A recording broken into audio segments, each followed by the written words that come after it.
Will Stevenson is the man behind the track, and he's one of the world's best street lugers. And also going to talk to Nigel Bruin, who's unhappy about the plans. So they're both with us. Will, first of all, morning, Will. Good morning. Just very quickly, in a sentence, explain what street luge is, in case people don't know.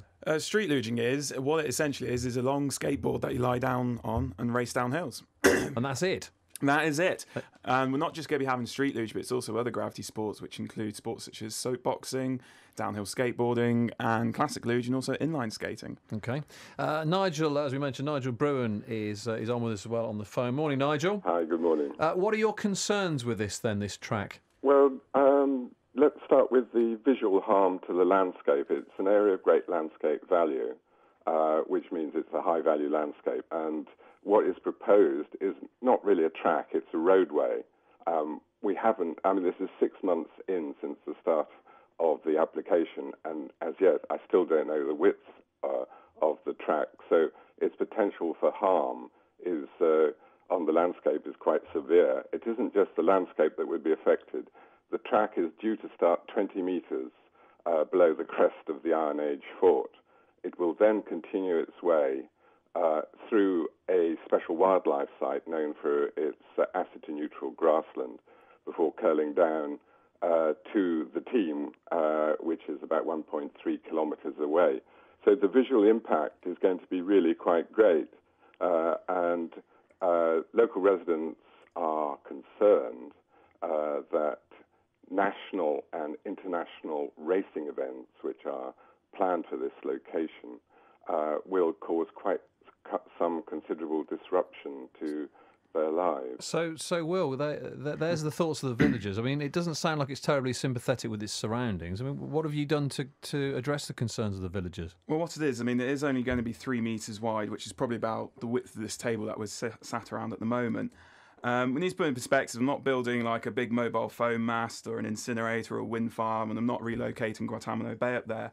It's literally just a very narrow track. We're going to be using as much as we can of an existing stone track which goes up to the hill fort. We're not going to be digging into the hill fort at all. Like I said, we're going to use the existing stone track and we can work with that. But also, I've just had a phase 2 survey carried out on the hill. We're waiting for the feedback on that, but so far we haven't had any negative feedback from the company that have taken part in that.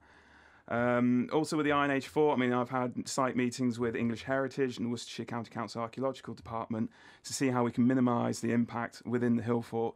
Because remember, there is already an existing stone track going up there, which I want to use as much as we can. So Nigel, this is just NIMBYism then, isn't it? It sounds like it's fairly safe, and they've thought about this, and more importantly, it's going to bring money into the area, Nigel. So what's the problem? Recently, just yesterday, Will has downgraded his assessment of the traffic impacts on the site from what in his original submission was on race days said to be 400 visitors per day to 140 visitors per day. And it is, if that's the case, it's only a minority sport which is going to have a huge impact on, and I really say this with absolute genuine conviction, an absolutely astonishingly beautiful landscape. It's a landscape which has got historic value and wildlife value. But Nigel, they're saying that they're already using the existing stone path, so there's not going to be that much disruption, is there, caused by this in terms of developing the pathway?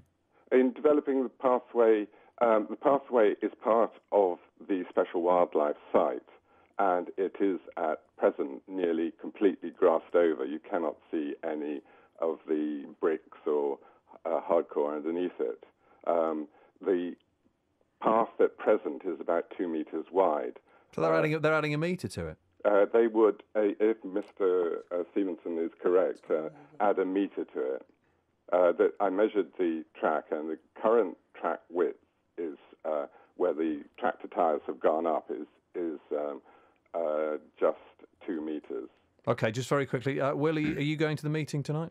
I don't think I'll be invited, in all honesty, to go along. And I've had 2 other meetings with the parish council and also the objectors to describe and assess their problems and their concerns. And I've already addressed them, and yet they're still coming back with the exact same concerns.